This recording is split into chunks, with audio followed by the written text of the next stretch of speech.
It's the LIA Cast, the show where a couple visual storytellers get together, take a walk around a persnickety, prickly, and otherwise pointy topic, and try to come home with some useful things to do after thinking really hard about a thing. My name is Jersey Droz, cartoonist and teaching artist. The other guy who hosts the show is named. I am Rob Stenzinger. I do experience design, game design, and UI engineering stuff. Sometimes cartooning, too. As we discussed on an extra lean, which you can get on our Patreon page, patreon.com/leanintoart. But we have a guest. We have another guest on the show, returning to the show. I don't know if this is your third or fourth appearance, Brandon Dayton of BrandonDayton.com. I've been here a few times now, so at least third or fourth. I think at least three. This is at least the third, I think. So Brandon Dayton. Let's see, you've led some workshops for Lean Into Art. You've been on the show before. You're a cartoonist. You're the author of a graphic novel called Green Monk, which people can find at BrandonDayton.com. But you're also a, what's the title? Are you concept designer at Disney Interactive? Yeah, I'm a concept artist at Disney Interactive. So, yeah. What does that mean? What does that mean for those who don't know? We develop a game called Disney Infinity, and I work in kind of two areas there. So I work in like developing marketing materials. So we take finished game assets and kind of prepare them for marketing and kind of concept out how they're going to be presented. And then I also do kind of traditional concept art tasks, you know, designing the look of objects and characters and other things in the game. So it's kind of a blend of those two things. So you're a dealer in children's crack, essentially, yes. By working at Disney Interactive. So almost any screenshot that you see online that's from Disney Interactive, that's from Disney Infinity, I've probably done some touch up on. So. Oh wow. Yeah. That's. But I haven't played Disney Infinity yet, but I have played Skylanders, and that game is just the most evil marketing I've ever seen. But at the same time, as a child of the '80s, I'm like, well, I can't really argue with it because it is exactly what they did in the '80s with toys, and here I am buying them. But so, and I think it's a fun experience. It's a little bit different. You're not playing through a game. Well, you can, but there is kind of a toy box, Minecraft, Little Big Planet type element of it too. That's kind of I think the most interesting part of it. So. But are there parts of the game where you're like, in order to go into this part, you need to get Sully. In order to go into this part, you need to So, the way it works is there are play sets, and the play sets are specific to the different properties. So there's a monsters play set.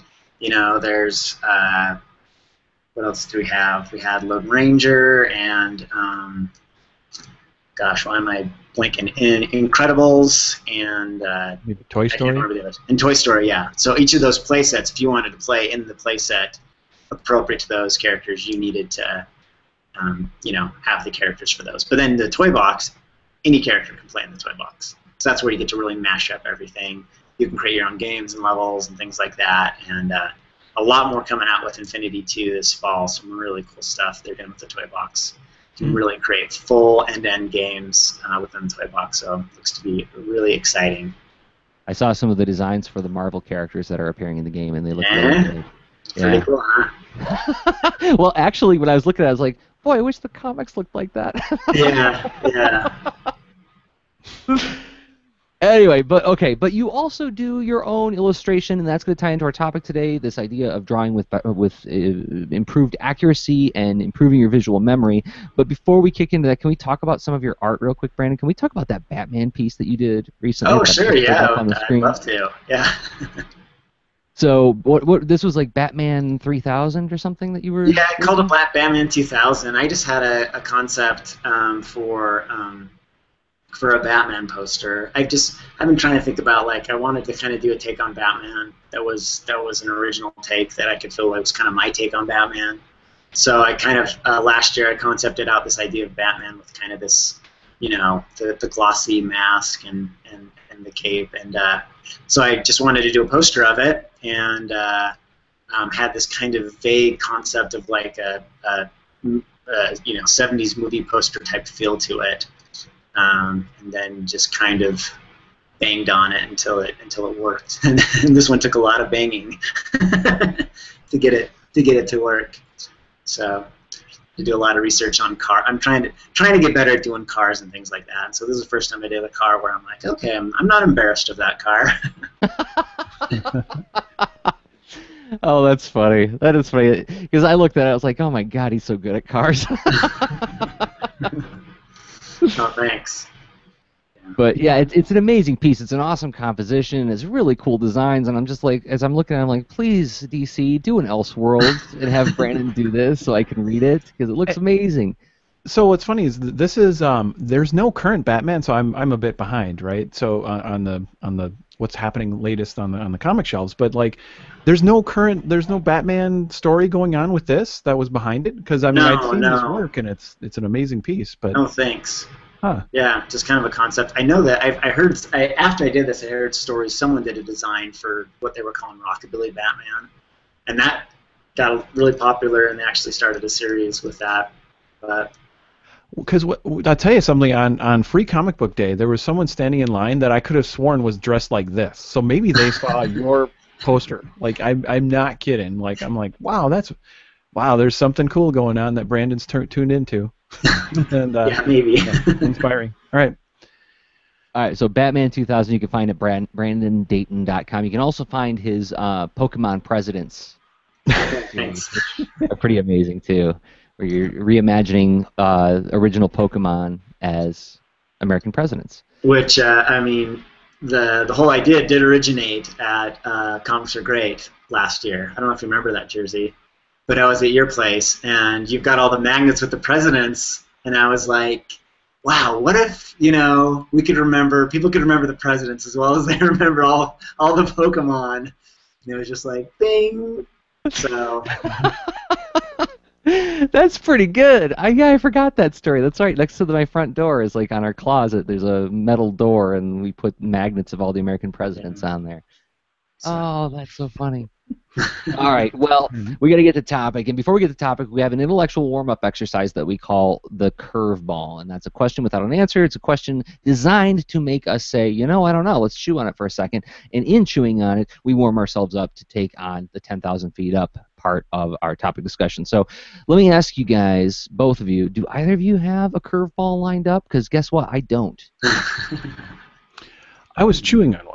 But I would love to, but if I totally defer to Brandon, because the guest wins, right? Oh, go for it. I'm totally blank. So I was curious. This is in the sort of like inspirational material, things that inform your art, taking a break kind of thing. So when let's say when you're, I'm going to find the question as I explore this, because I'm totally asking for a friend, because the new Mario Kart came out, right? And it's like this double whammy of a situation of working on various deadlines and what have you. Interesting game comes out where it's like, oh yeah, that'd be great to go take a break. Like, what are some of your approaches to like working that in? Where it's like obviously it's. Sometimes there's a time to just put your nose to the grindstone, what have you, and just adapt to a long, sustained, intense schedule. But then there's other times when you're like, you know what? There's this inspiring thing. I really should go, quote unquote, waste time. And I don't know. What are some of your approaches to remind yourself to do that? And I don't know. Or like, what's your what do you have an approach? And I want to hear from Brandon on this first. Yeah. Oh, that's a really tricky problem. This is a problem I feel like I'm constantly battling with, because it's an issue of trying to walk this fine line between finding appropriate kind of activities to recharge yourself versus descending into an obsession that you don't have enough control over. And, or using it as a soma too. That's also something that I fall victim to. Yeah. In my case, I like absolutely love playing StarCraft. And that's the type of game where I literally have to set up my computer so that I cannot access it during times that I need to be productive. And sometimes I do that with the whole internet. I just need to shut it all down. But that's a very very like delicate balance of like, and I think it's an exploration everyone has to do on their own, like what activities actually like recharge you and are actually amount to play.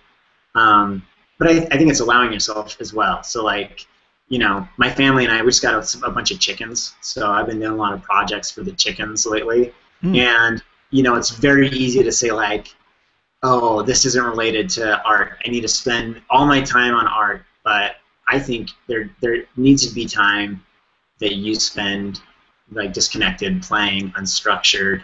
But I think a good rule of thumb is, as long as those things don't involve a screen, or some type of controlled substance, you're probably okay. Okay. So it's funny. So what I'm hearing too, it's so for you that's a criteria that may indicate something that is a way to avoid trouble, because it sounds like you're looking for things that are recharging, for sure, because it's and then not too distracting. Yeah. Okay. And I haven't had that experience with video games. I mean, I can remember Portal was very much that way for me. It was just this great experience, exploration, and when I was done, I could return full of ideas. Another game was what's the one with the little red dudes that have the little scarves behind them? Journey. Journey was another game like that. Just a fantastic, interesting, creative game that when I was finished, I just felt really recharged after doing that. So, I mean, it can be games it's just kind of up to the user and being wise about what you choose to use for that purpose, I think. That's cool. I found Monument Valley was very relaxing in that way, and it's not too long of a game, and Threes, that's really good. So like essentially the casual mobile games are, I mean, that's what they're tuned for. Yeah. Interesting. Cool. I just played for the first time, and it's an old game. What was it called? It's the first Yoshi game for Yoshi's the Island. N64. What? Yoshi's Island? I think so. That's it. Yeah, and like the whole thing in the game is like just eat enough yummy fruit that Yoshi will be happy. And I'm playing it. Not only is it like the cutest thing I've ever seen in my life, and I can't believe I never played this game before, but I'm like, the purpose, the objective of the game is just to eat enough yummy fruit that makes Yoshi really happy. And like when he gets really happy, like his little life meter like turns into like this psychedelic sun that's all smiling and bouncing, and Yoshi starts singing. It's an amazing thing, and it was I don't know. It didn't suck me into the point where I was like disconnected. Like some games, like I'll play them and I'll just be like completely. I get into that vegetative state that you get into when you're watching TV too much. You know what I'm talking about? Mm-hmm. But it was making me laugh and it was delighting me, and also I guess it was dealing in symbols that I really like big puffy cute symbols. But I gotta buy that game. That was a lot of fun.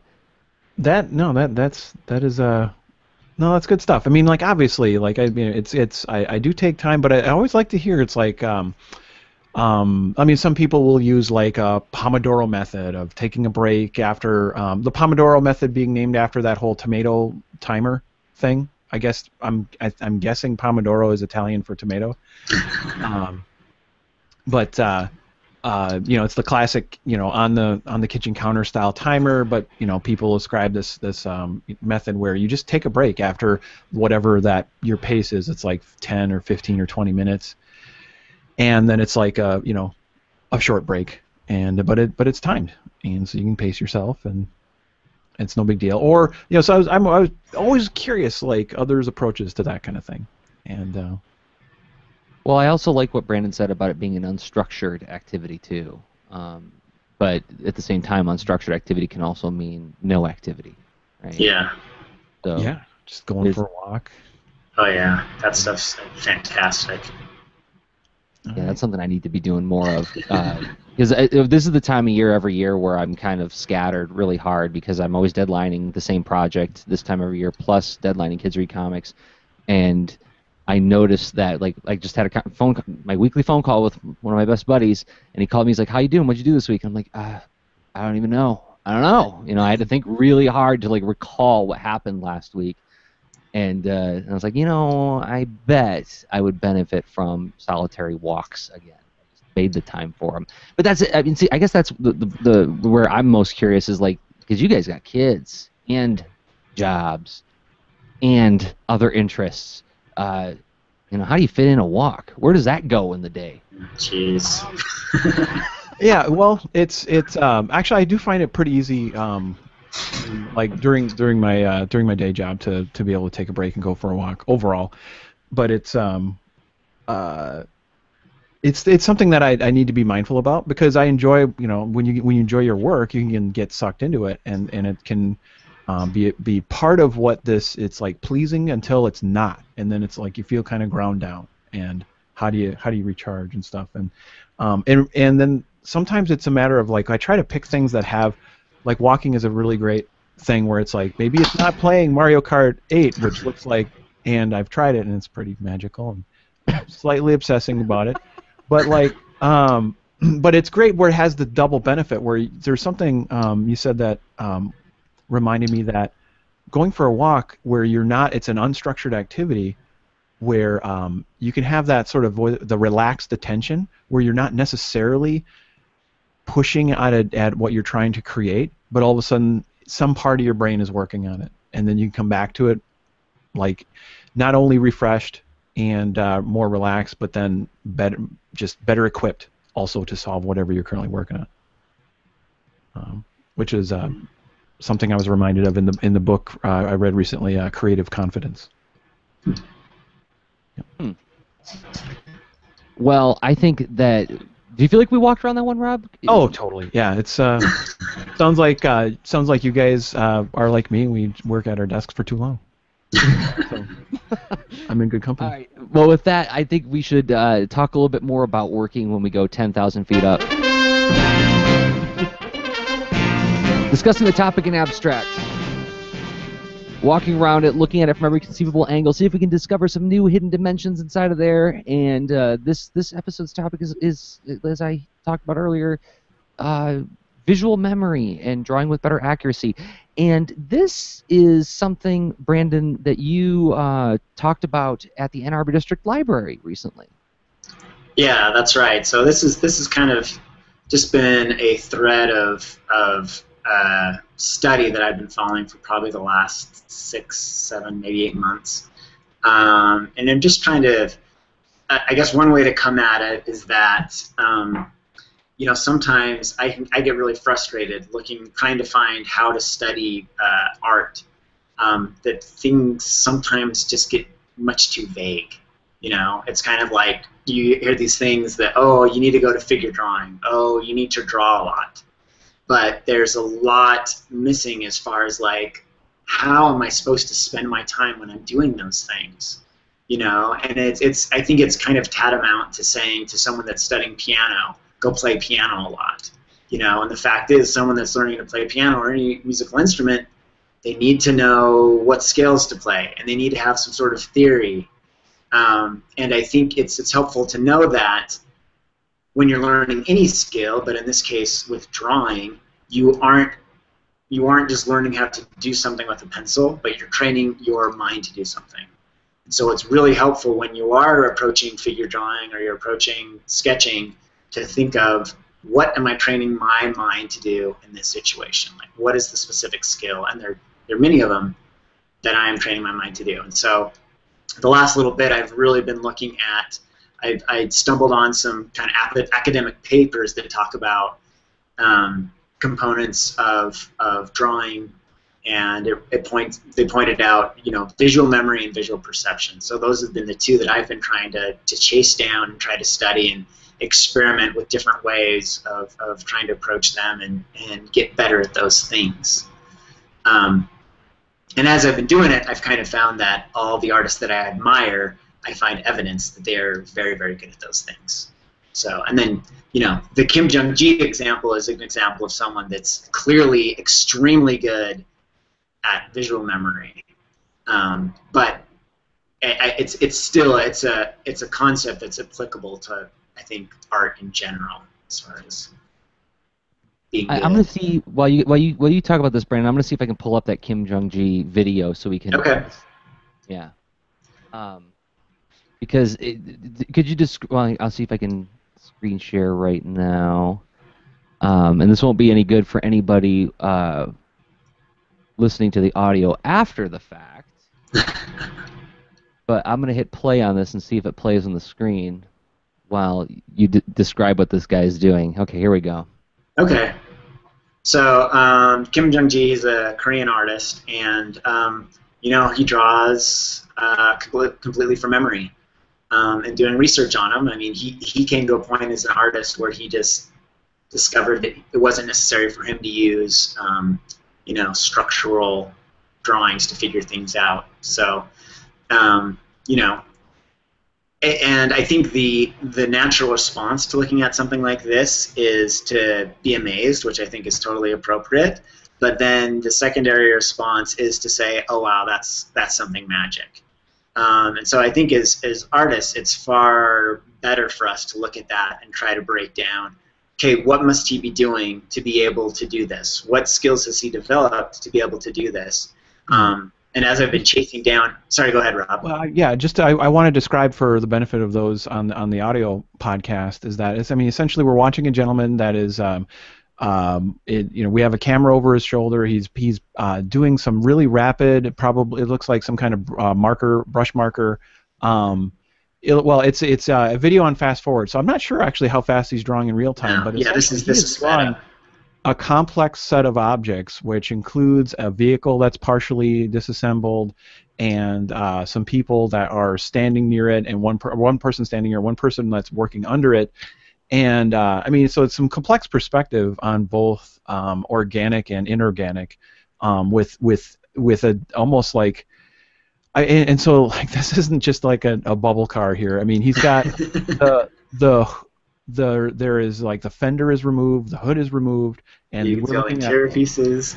Like exactly, we're looking at the brake system and the engine and the radiator and all that stuff, and it's in high detail, and it looks like it's in perspective, and it's actually it's very rendered as he's moving along too, as far as I'm seeing value difference, and there's like no construction lines. He's just going straight to detail on the figures. Yes, exactly. So like he's doing straight to detail with there's no underlying perspective. I see no horizon line. I see I see no scribble figures underneath anything. No.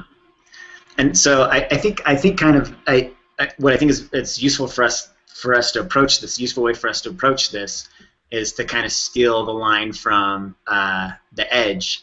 Is to remember that what one man can do, another man can do. So, and even if our attempts are feeble, it's worth thinking about what he is doing, how is he getting about accomplishing this, and trying to find ways for us to build up those same skills that he has to be able to accomplish this. And so as I've been studying him and his approach, I've run into the same things, that he works on visual memory is clearly a big thing. And I think and he makes much more of a point of visual memory, but visual perception, I think, has to precede that. So the idea is you have to be perceiving things correctly, and then you have to have this whole skill of, memory and learning how to memorize objects. And even, I mean, for any artist, even if you're looking at something to the side of you, anyone that's drawing is using visual memory. I mean, because you're looking at a subject, you're memorizing one little line or one little shape, and then transferring it over to the paper, then going back and rechecking it. And so the better that visual memory gets, the more accurately you can perceive those forms. The more quickly you can work, and the more accurately you can work. So that's kind of the basic theory behind developing visual memory and visual perception. Could you explain the difference between?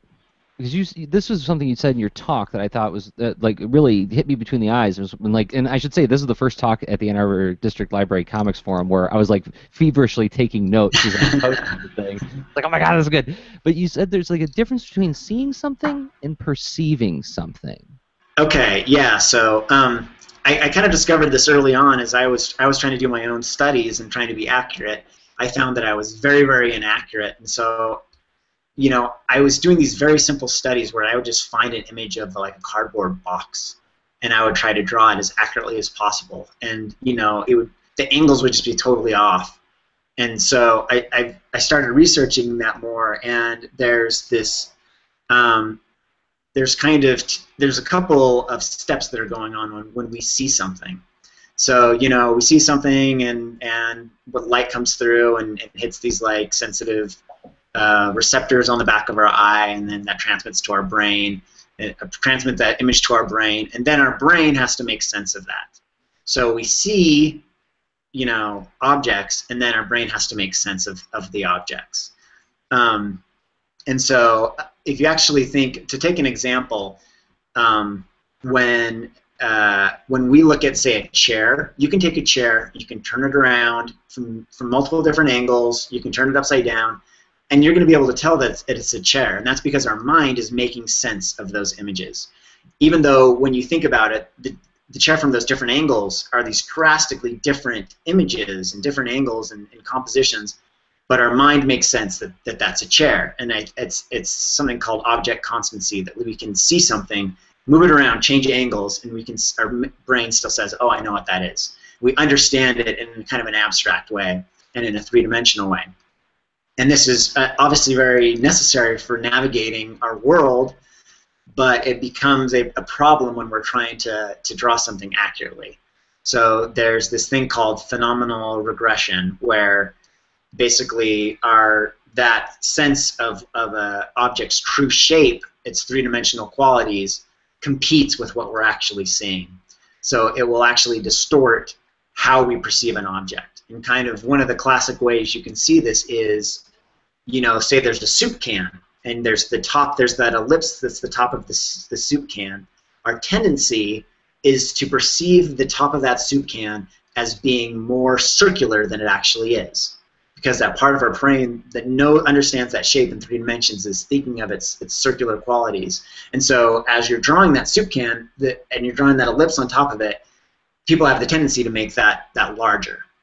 And so that's almost very often, anytime you have a plane, especially a plane that goes into perspective, we have the tendency to distort those according to our knowledge of the object.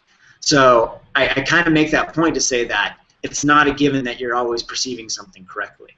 So it's very useful to do exercises where you draw something and you compare it to the original to see where you're off, and to start focusing more on the two-dimensional qualities of an image. So if I can self-insert here, because that is my prerogative as co-host of the show. I just finished this graphic novel about the Kennedy assassination, right? And in it, there are a bunch of historical figures. Yeah. Now, Ernie Cologne drew most of the figures in the book, but I drew some of them. And when I had to draw a historical figure who has a face that we instantly recognize, so I had to draw Lyndon B. Johnson, right? And I'm looking at a picture of him, and I'm sketching his face. I'm like, what is going wrong here? I can't capture the eyes. I can't capture this. I must not be talented enough, right? But what's happening there is there's like a disconnect between like what I'm seeing and what I'm perceiving, right? Is that what you're saying? Yeah, that's probably the idea. And portraiture is probably the best thing to do to grow in this area, or one of the best things to do and grow in this area, because human beings are so tuned to human likenesses that small differences are off, we catch it. And so portraiture is fantastic as far as really forcing you to look at things and make them accurate. And it drives you insane trying to get a portrait right. But you can also scan something and put it into Photoshop and overlay it. You can draw on tracing paper and overlay it. One of the nice things about angles, if you're trying to get an angle right, an angle will always be the same no matter what the relationship is from your drawing to what the subject matter. So if you're drawing an object that's a lot bigger and you're drawing it smaller, you can take your piece of paper and lay that right over the computer screen and overlay the angle to check that the angle's right. So that's one quick way that you can kind of check your work as you're doing those type of things. So that's kind of the first step is working on the visual perception, and not that these things can't be done concurrently, but your visual memory will be better the better your visual perception is. And then the whole visual memory thing, there's lots of different approaches to building visual memory as well. Well, yeah, I want to get to that in the on the ground section where we talk about actually tips to actually improve your visual memory. But I got a devil's advocate question for you, Brandon. Okay. This sounds dangerously like when we were kids, and that kid's drawing next to you, and then you pick up a book on classic cars because you want to draw a classic car, and you're looking at the picture of the Corvette, and then the kid next to you says, like, dude, you got to look at it in order to draw it right. I draw from here. Real artists draw from here. Real artists don't have to use reference, after all. And then we go to art school, and they say, no, dude, you have to use reference. Reference is essential if you want to draw it right? Yeah. So how would you make a distinction there? Yeah, this applies no matter how you are going about, no matter what your subject matter is or how you're going about doing it. I mean, clearly Kim Jung-gi is not using reference, but as I've read about his process, he starts the day by going over his reference and, as he says, memorizing the pertinent details. Then he puts it away and he draws. And all of us that draw from our minds are really doing the same thing. There are things that we have studied, and we recombine them in our minds to create images. But one of the other key components, taking it up to another level of abstraction, of becoming a good artist, is studying from life and studying other artists.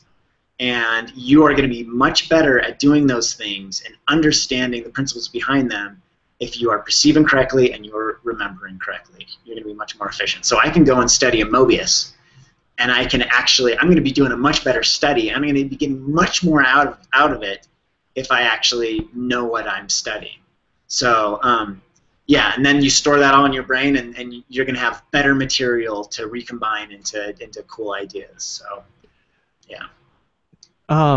Just to poke at this from another angle and throw a metaphor at it, it reminds me a little bit of the progression of growing your vocabulary in your spoken language.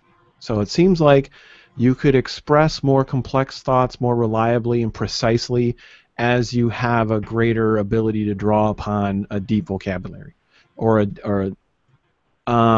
so like and then to set that aside, and it also reminds me of some of the lessons of in drawing class, learning how to draw the human eye, and how a lot of times when people draw a human eye initially, it looks a lot more like a hieroglyphic than it does an actual optic sensor, and they're a lot of times missing the qualities as far as how eyelids droop and the folds and the tear duct and all, and like once you start learning to see the detail, then your vocabulary is increased and you have appreciation for the detail. You can reproduce the detail, and then it's almost like okay. So am I kind of following that? Just to Is that awesome? Yeah, I think that's a great example. I mean, I really especially like the language example, because I believe I'm starting more and more to feel that art and becoming better at art is really about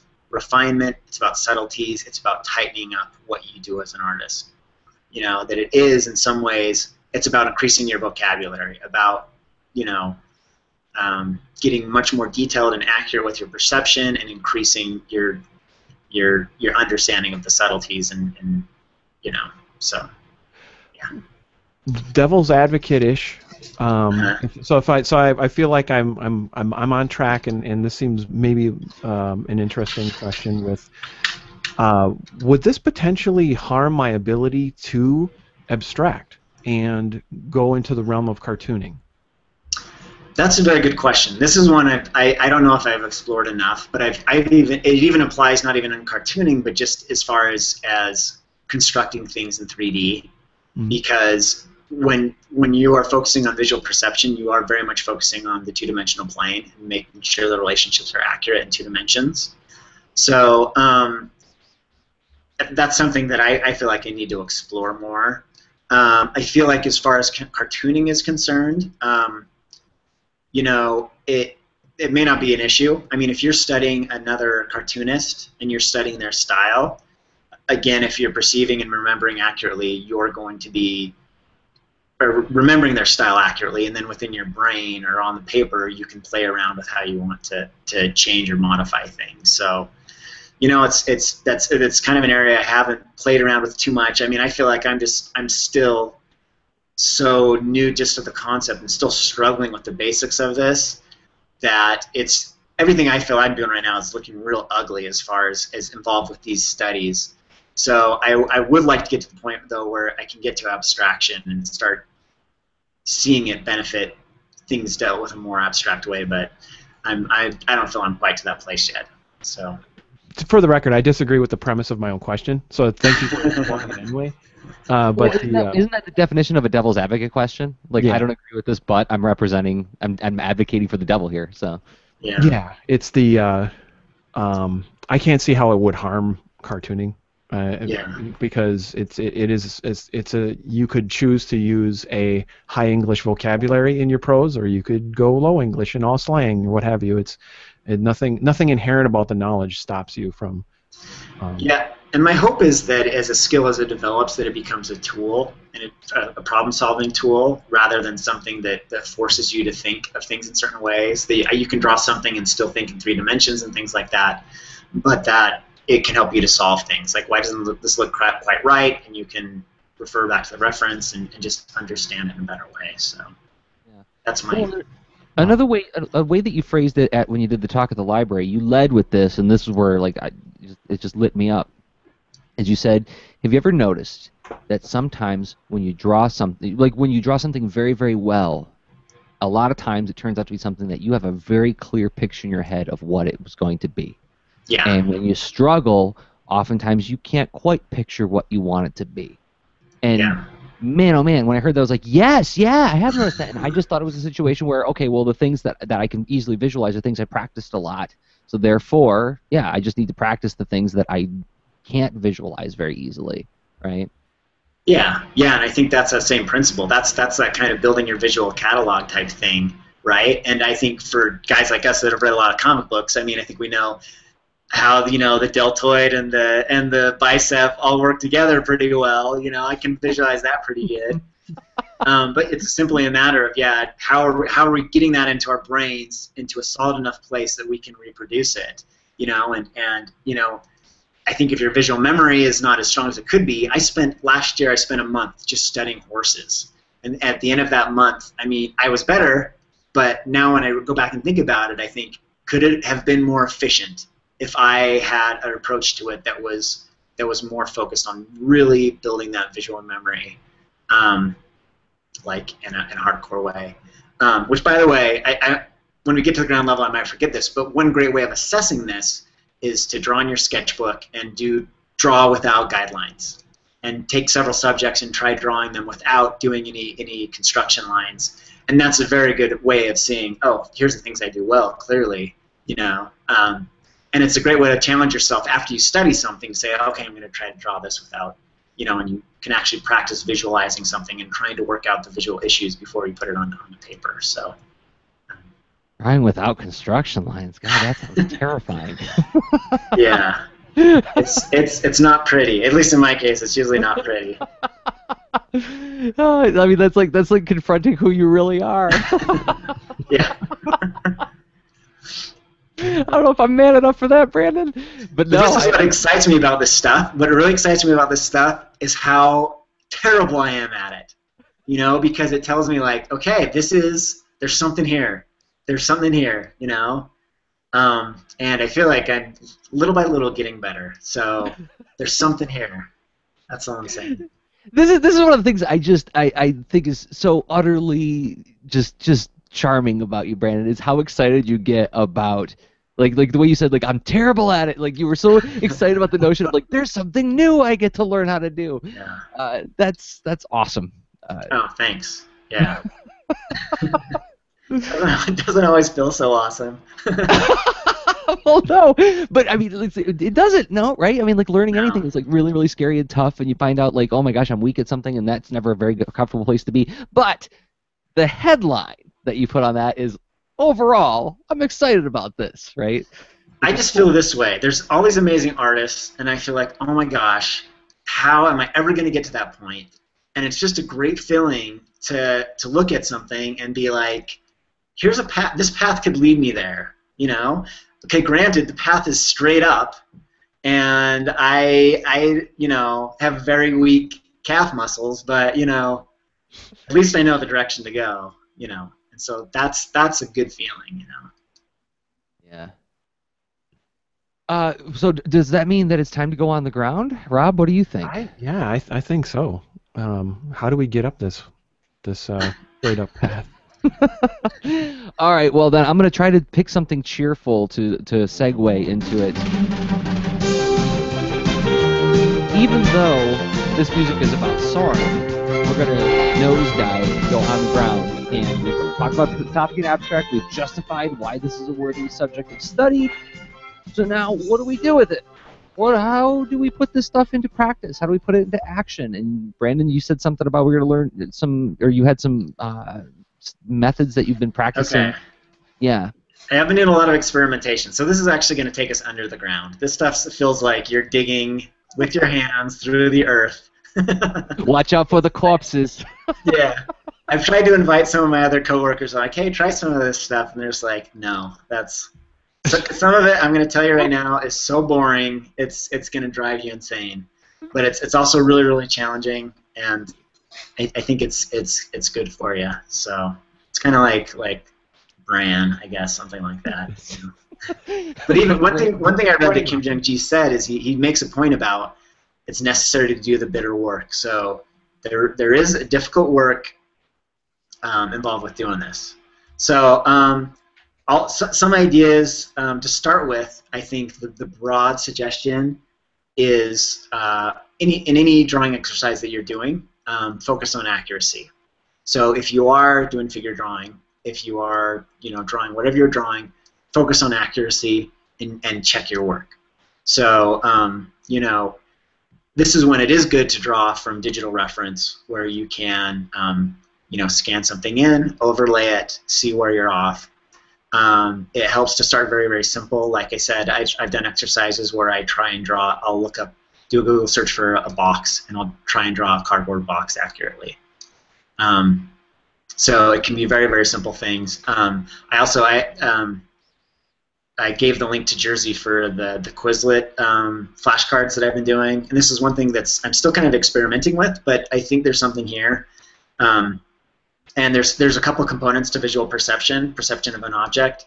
There's perceiving the angles correctly, and then perceiving the relative sizes of things correctly. So I've got some flashcards that are meant to kind of push you and start helping you to perceive those subtle differences. And so that's one I've done. I've been doing the angles one for quite a while, and I'm kind of to the point where if I go slow enough, I can get an okay score. Let's pull up some of these Quizlets so we can actually look at them on the screen together. Okay. Let's explore that a little bit, and I kind of want to hear, like, well, what does one of your workout sessions with these flashcards, what does it look like? How does that work? I'll time it. So if you get to the Quizlet, there's angles level 3, which I think almost anyone could just start at angles level 3. And it's just a regular quiz where it'll show an angle. And so what I've done is I've created these angles. They turn, so they're at all different angles, and so you're not going to get used to seeing them in one position, and it'll help you to kind of see them in different positions. And I'll time myself, because if you go through the whole quiz, it could take you over an hour. So I'll spend 10 minutes on it. And just type in the angle, and so I've subdivided them into 16ths. I may change this at some point to be, every 10 degrees, which I think might be a little bit easier to follow. But I kind of started with 90, 45, and then subdividing it from there. So the actual name of the angles should have decimal points after them, but I've just rounded them up to simplify it. And as one tip, it really helps to think of them as like the shape that the angle encloses, rather than the relationship to the two lines. If you think of the shape, it's easier to memorize. So you think of it as the point of a mountain, rather than as the relationship of one line to the other, it's easier to memorize the angles. So I also recommend zooming out a little bit when you do the quiz, since there's little artifacts from when I put it together that can kind of give away. You start noticing them, and you can give away like what they are. So it still needs a lot of polishing. Like I said, it's really experimental, but it gets you to start seeing the subtle differences in things. It gets you to, and it even gets you to start labeling things. So then you can look at a picture and be like, oh, this angle is about 56 degrees. This angle is about 112 degrees. This angle, and then you're around that, and that's better than being way off. So. And okay, so what practical benefit do I get out of using something like this? I mean, like, well, how does this benefit you when you brush up on your angles? Yeah, so it's a tool that then when I go and study something else, first of all, just being able to differentiate these angles is going to make your focus and your attention to small details better, so that when you look at an angle, you're not going to ham-fist it and just say, oh, it's something like this. You're going to be much more exact. So it kind of teaches you subtle differences between angles and just disciplines you to see that better. But it does also teach you to kind of label these different angles, which can be another problem, another tool for solving problems when you're drawing something. And I actually bought a little protractor now, and so one of the exercises I'm doing as well is trying to identify angles, but then also trying to draw them from memory to be like, okay, let's see, I think a 56-degree angle is about this, Wow. So there's kind of two different main approaches you can take. There's kind of that more labeling approach and kind of giving names to things, and then there's kind of that more like a stalled approach where you're trying just to take in the whole image. And I've been playing with both of them, and I think there's kind of value to both of them. Well, that's memory retention strategies too, where like our brain stores information in lots of different ways, right? So like putting a label on it and having visual recognition, those two things together can be very powerful, right? Yeah.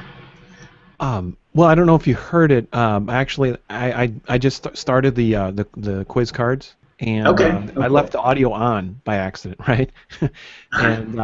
And so that's yet another angle, right? So we're hearing it verbally as well. Yeah, that's a great idea. And I'm seeing that you can take these flashcards with you could see both sides, or you could start with the description or the photo. Pretty wild. I mean, so like there's a variety of ways that you can even dive through this material. Yeah, I hope so. And there's still there's a ton of refining I need to do on that. And then there's the relative shapes one is one I need to spend a lot more time with. But I don't want to spend too much time with flashcards. But the last point I would kind of make is one thing I would shy people away from is using like objects to measure. You know how like holding up your thumb or using like a stick to measure. So kind of one of the ideas is that you're trying to train your brain to be able to make those measurements and see those differences. So that kind of then ends up becoming a bit of a crutch to use those things to measure. Oh my gosh, you've taken away our underdrawing and our relative measurement. No. Yeah, you can stay with the underdrawing until you feel like you can do without it, but I'm not there, so. Oh my gosh. So. Okay, so this is really to internalize it. Yes. Yeah. So, do you want to talk a little bit about the memory stuff now, visual memory stuff? Please, yes. Hear about this. Okay, so a couple things for visual memory. First of all, I'll start with a really fun one first. So this is a fantastic visual memory exercise, and this is excellent if you are studying an object and you want to learn how this object looks or how a character looks. And in this exercise, you start with this object or character, whatever it is. You time yourself for 5 minutes, then you put it away and you try to redraw it from memory. And the benefit of this really multiplies the more you repeat this exercise. So like I was saying before, learning to draw horses, I look at a horse for 5 minutes, I put it away and try to redraw it, and then I go back and look at it again, and when you go back and look at it again, that's when you learn. So it's like quizzing yourself. You study the stuff, you try to draw it from memory, you quiz yourself, and then when you see all the mistakes super clear when you go back. You do that 3 or 4 times, and you just you learn that object really, really quickly and really, really solidly. This is how you learn lines when you're in a play or something, right? Oh yeah, absolutely. It's the same thing. You read the line, you put it away, try to remember it, look at it again. So it's a fantastic way to do it. And I think it's far more effective than studying something and looking, while you're constantly looking at it. So it's a great way to learn how to draw an object, but it's also a great way to start training that visual memory, trying to remember how things look. Another one that's really fun and that's fantastic because you don't need a sketchbook to do is just as you're out and about doing whatever, you look at objects and you try to memorize them and try to build strategies for memorizing them. And that one's a lot of fun. And then when you get back to your studio or your sketchbook, then you redraw those things. Okay, so. Could you elaborate a little bit on this whole idea of memorizing something? Like, what does that mean? Like, if I see, I don't know, like, okay, so the other day I saw there's these bikes that the kids are riding now with these giant fat tires. Have you guys seen these things? Yeah. Yeah, that's my old man moment where I'm like, there's these bikes with giant fat tires. But like I saw it and I was like, that's a weird looking bike. I wonder what that's for. I see the thing. I'm like, I want to memorize drawing that bike. How do I memorize it? Okay, so there's a couple components to that. There's as we've been talking about, there's memorizing the exact relationship of things, right? Okay. So there's what the exact angles are and that stuff. I don't focus too much on that. But there's this other level that's just memorizing the pieces, right?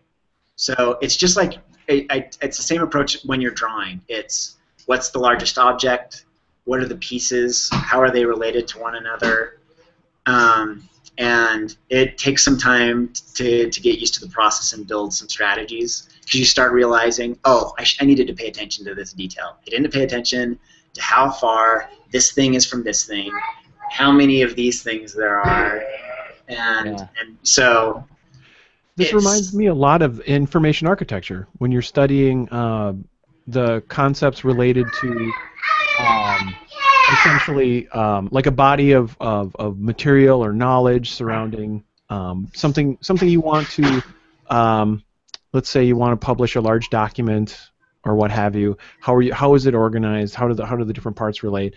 And if you're trying to come in and understand one that exists already to then help refine, it's almost like there's using it in itself to find its own native vocabulary and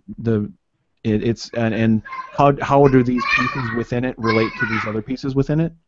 Yeah, absolutely. And I think one of the key points to point out here too is that, like, again, it's your brain that needs to learn this stuff, right? Later you can use how to make it with beautiful lines and stuff, but your brain is learning how to break apart this object, to remember the different relationships. And again, it's a fine thing to check it. Maybe you're doing some field studies, memorizing, go draw it, and then come back and see how well your memory worked. But it stays in your memory too. The funny thing is when you do this, things I've like looked at and studied, I could probably sit down now and do okay. I'm sure I've forgotten some things, but well, that's what practice is for, right? I mean, 'cause, like, I was using the analogy about plays or acting, and yeah, I remember being in plays in school, and I memorized all the lines then, but I sure as heck can't recite them now. Yeah. I haven't been living with them, right? But if that's where practice comes in. This has been something you've been kind of on for a while now. Is this kind of this monastic style of study, right? Yeah, I mean, it's just this idea that art is something that you can practice and you can get better at, and I really like the idea of this methodical approach to it, of like, hey, let's break down how we're going to get from point A to point B. Let's put some sort of work towards that. And one thing that really got me on this path, I'd really recommend The Talent Code by Daniel Coy to anyone that listens to this podcast. Just his kind of theories and he talks about and approaches to learning, I think, are very, very helpful. So that's kind of the approach I take I'm doing this stuff. So for those who are listening to the audio after the fact, Brandon's family just came home. And that's if you're getting terrified screams, yeah. That's, and it's past bedtime, so there's some grumpy kids in the house. Oh, poor kid. I thought they were just responding to the whole idea of methodically learning things. So the talent code. Oh, I'm sorry, Rob. Go ahead. I'm curious. So it sounds like you spent like that month studying horses, and that I'm guessing that was sort of gearing up for a particular project. Is this what's your sort of flow for engaging in this practice? Is it just an ongoing, it's a lifestyle, work style thing? I think it should be. I mean, I'm not always so good at being regular, but I think it is really the type of thing where it'd be good to spend, half an hour every morning. If you can spend more, that's fantastic. I wish I didn't have to work right now and I could spend 4 hours every morning just studying and getting better. But yeah, I think it's the type of thing where you want to do a little bit of work every day. Like ideally, do a little bit of work every day, and it should be this kind of difficult, bitter, frustrating work, and eventually you start learning that, like, you start seeing the results and you start learning, okay, that I want to make sure that I always have that difficult, stretching, bitter type experience. That's what I need to have every morning,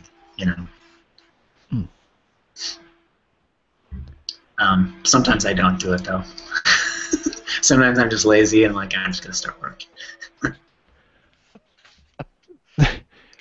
Well, I mean, like any workout regimen and whatnot. It sounds like, you're also you're in some ways it sounds like you're inventing your own exercises as well, which, I mean, that's like a part of the workout is I'm guessing is coming up with recognizing that intended what are you trying to practice, what method will help bring about the results you're seeking and whatnot, and so coming up with the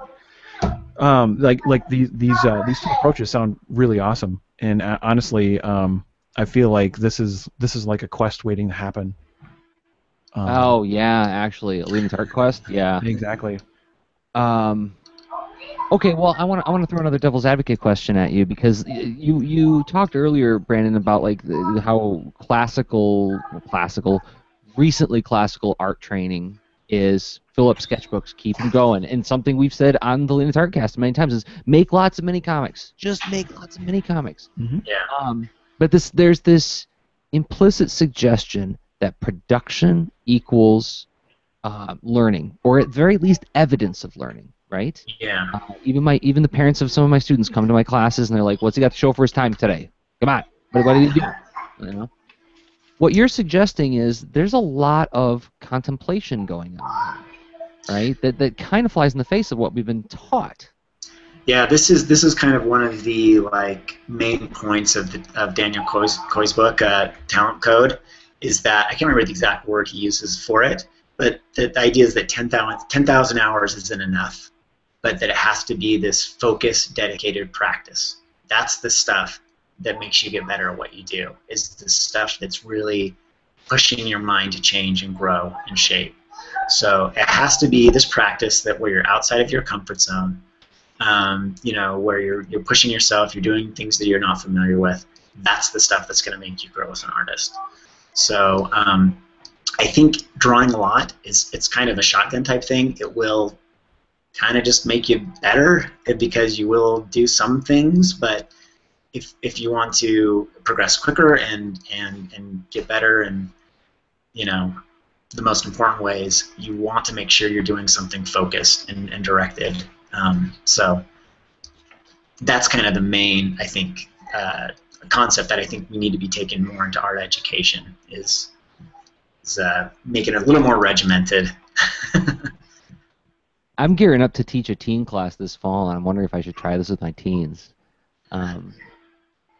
Like this whole notion of making them sit still and stare at a thing for a little while, and now you got to draw it without construction lines. Yeah. Oh man, talk about getting them used to sloppy drawing. You also mentioned during the talk at the library this idea of picking a well-known character too. Like, so you said, like, take Bart Simpson, take Bugs Bunny, something where you recognize it instantly, and then do the same thing. Why would you do that? Well, I kind of only said that because I feel like that's kind of the right level of detail for doing this type of exercise. You don't want to do something that's too detailed. That's why I say that. I mean, you can really do anything, but you're going to have to ignore a certain amount of details if you choose to do that for your study. I like to find a character that I like, and I'll just take like the face, and I'll try to memorize the face. And I've even been doing exercises where I've just been trying to memorize abstract shapes, like a parallelogram or something. And just doing that is incredibly challenging. So, doing a character, you want it to be as simple as possible because you're going to be just, I try to do Bart Simpson accurately. That is very challenging. So, Well, actually, I mean, I figure this comes into your line of work all the time because drawing on model is like part of the job description. It's not an option. Yeah. It's something you have to do.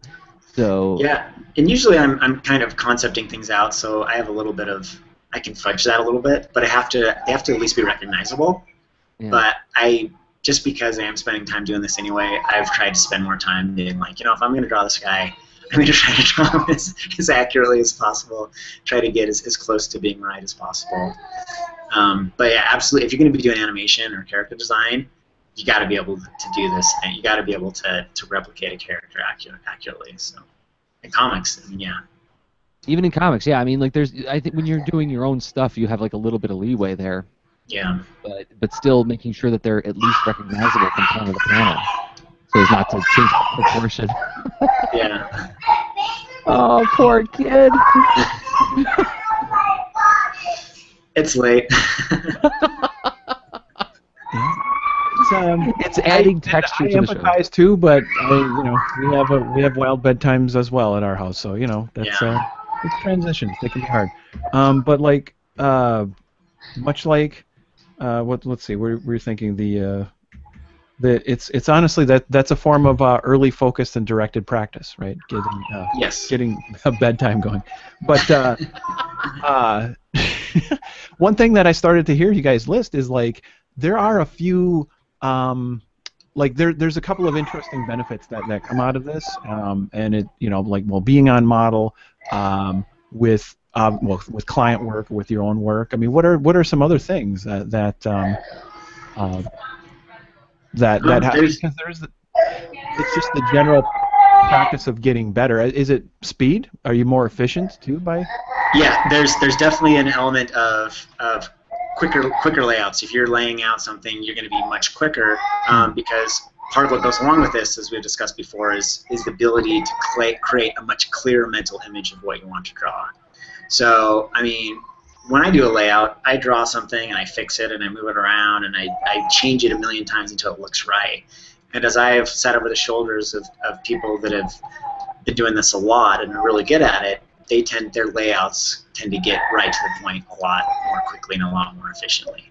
So I think that absolutely is the case, that you're going to be working more efficiently, you're going to be creating shapes more efficiently and doing a lot more trial and error to get where you want to go to. That sounds awesome. I mean, I'm sold. We need to do a quest with this. Yeah, come to think of it, I mean, this explains a lot about the difference between when I'm feeling on and when I'm feeling like I'm in a funk. And when I'm on, it's usually when I'm working in areas where this is a place where I have done a lot of study. Right? And when I'm in the funk, it's usually when I'm doing something that's a little unfamiliar, and I'm dealing with materials that I don't often think a lot about, right? Yeah. Like tree bark. I don't sit and stare at tree bark. And so then when it's like, okay, well, is it an oak or is it a maple? Is it an elm? Is it a birch? And then I look up pictures of them and I look at them for a little while. I'm like, all right, I'm going to try to capture that now. I'm like, why is it not working? So, yeah. Yeah. The idea of just sitting down and focusing on something for a little while. 5 minutes. Were there any others that you've been playing with? Yeah, I would also recommend that there's a book by Stephen Rusar that's called Drawing from Memory, I believe, and he has some exercises and a progression of exercises, and they start with very, very simple shapes and drawing those simple shapes accurately. So that's a good place to start. I'm still stuck on abstract shapes that I just cannot get right, but Yeah, I just want to reemphasize. The other thing is this thing where you look at something for 5 minutes and then draw it. It's really fun to do in groups as well. To have like friends, do it with friends. You're each looking at the same thing. You set the timer and then you stop. And you're like, okay, you got to draw it. And then you're laughing at how terrible you are. So it's great. Yeah, I guess I would change the dynamic from doing it alone. We're like, oh, I failed again. Nobody here's laughing with me. Yeah, and we covered the box assessment too, and that's like where you just draw a box from memory, and then you see how well you capture the angles of that box. Yep. Going back and that's to the just a pure perception type thing. So. Yeah, this is cool. I a mean, lot of really boring, difficult exercises. We need to make kids starting to really hate art class. That's funny. Some of this does remind me of like the beginning to draw exercises where I mean I took drawing classes a long time ago, but and so maybe there has been a difference in how that those types of classes are being taught now, but it does remind me of some of the things that kids would complain about is that I don't know, like to me, like value exercises, doing the sphere and doing it a bunch of times across a page, and how it's being presented in dark light and very bright light, and essentially doing 5 or 10 of them in a horizontal row. It's just there's a lot of that could be tedious, I guess. So maybe. What would be a strategy you would try, or would you say that's it's tedious, perfect, or would you say maybe you could spice it up a little with a little twist? If you could, that's cool, but I mean, I don't know. I think sometimes it's just that stone you have to swallow. It's just it's like how am I going to eat this stone? Well, you can put salt and pepper on it, but you still got to eat the stone. So, okay. Yeah, that's a whole other discussion about self-discipline, which I'm not going to be able to help at all answer that question. Ryan Estrada is in the chat, and therefore everybody get to take a drink. Ryan Estrada, BrandonEstrada.com. And he says, it's the opposite for me. When I do something I've never done before, that's when I'm into it and get in the zone. When I draw something that I've drawn a million times before, I get bored and my work gets worse. I agree with that. Yeah, I think what I was trying to speak to though is like the ease at which. Everything is okay. By the way, again, all folks on the audio, everything's okay. This is what having kids is like. Having kids is like this. Sounds like a horror film. It's just bedtime. It's bedtime. There's, everything is, everything's totally great, honestly. If you seeing the video, you'd see like, wow, that. But anyway, just so you know, everything's cool. For those of us who aren't parents, and when we hear that, we're like, whoa, somebody do something. What's happening? Yeah. I imagine like brushing teeth and getting on pajamas. That's what it is. That's how it goes. So, just to acknowledge that, what were we? I was just responding to Ryan's point, and I do agree. I mean, there is something, and this is why comics can sometimes be very hard, and this is why I tell my students, make sure you like your character designs because you're going to be spending a lot of time with them. And don't do what I did on that one project where I was basing a character design off an actor who was really hard to draw. And then by the time I was 20 pages in, I said, uh-oh, this is kind of sucking.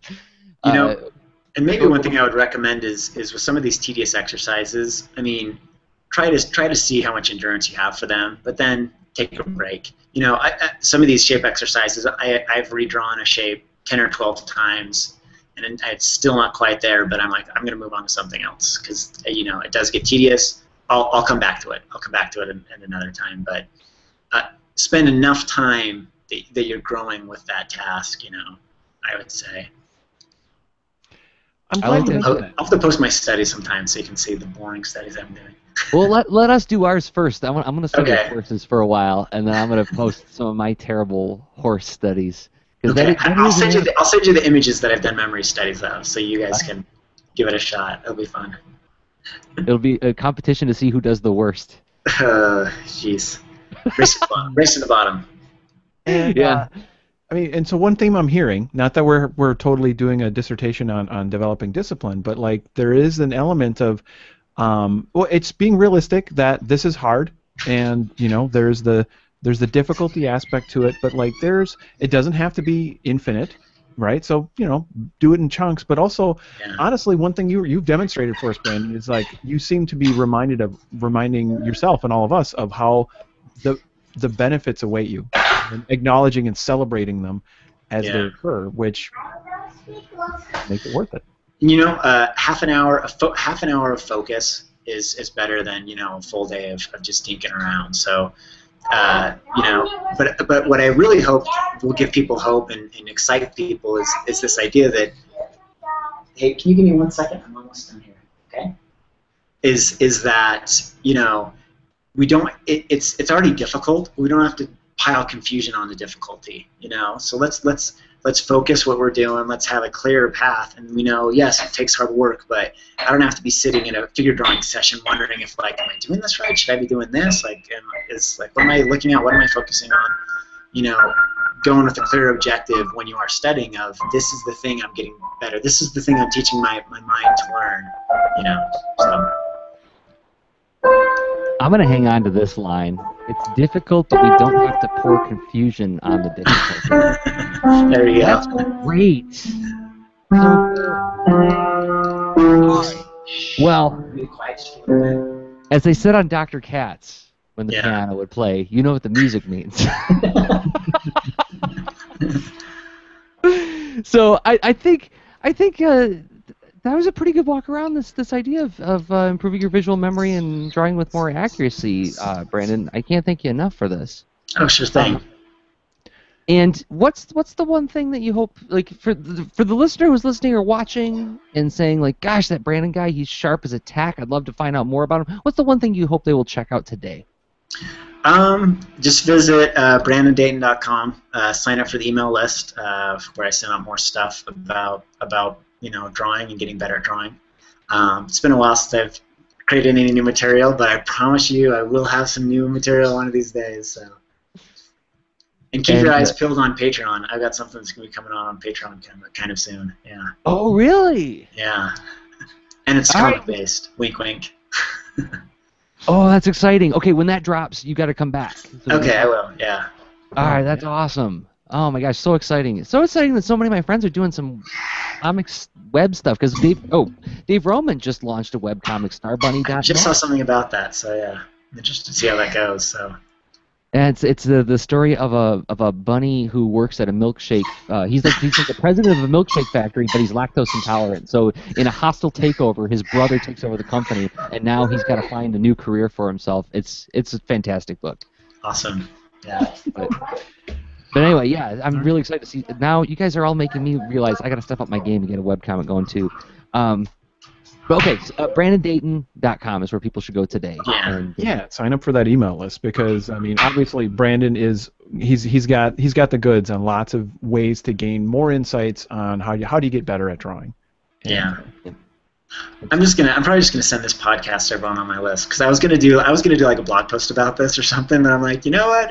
We just did it, so I'll just do this. That's true, and YouTube has a transcription service now, so there will be a transcript, not a great one, but there is a transcript underneath the video after it's posted. So excellent. Yep. Cool. Okay, and then the other thing I got to say is the next episode of the LIA Cast, episode 105, is going to be recorded live in Ann Arbor, Michigan at Kids Read Comics at the pre-conference, which you can find out about at kidsreadcomics.org.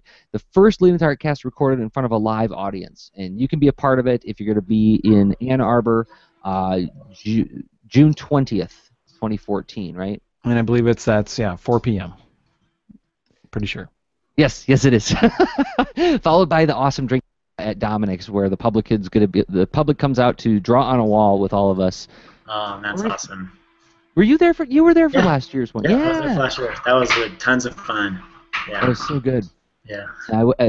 Hopefully we'll be able to get you out for the 2015 show. But all right.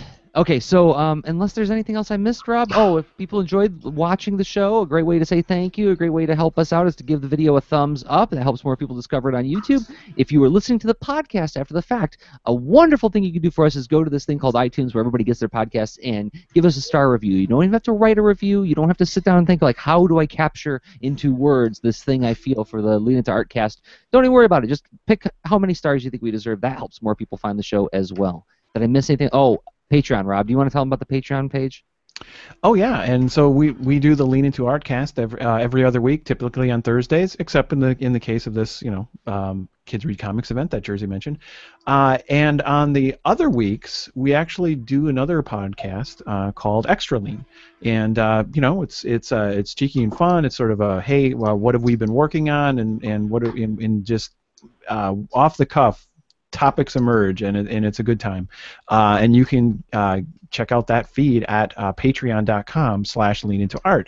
And of course, if you want to provide more than the sort of thumbs up, thank you support, by all means, subscribe to our Patreon. And, that's right. You don't have to support us financially to get the stuff, but it's there if you really like what you find there. Mm-hmm. And there's even more than what Rob just described. There's also the Fabulous Secrets thing that I've been posting on there a little bit. All right. Which is good Thanks stuff. once again to Brandon Dayton of BrandonDayton.com. Thank you, Rob, for this awesome discussion. And until next time, everybody, I have been Jersey Drozd of LeanIntoArt.com and Jersey on Twitter. And I've been Rob Stenzinger of LeanIntoArt.com and Rob Stenzinger on Twitter. Okay, bye. Show notes for this episode can be found at leanintoart.com. You can also follow us on Twitter at the user leanintoart, and you can reach us via email at leanintoart@gmail.com. And remember, leaners aren't wieners. Thanks for listening.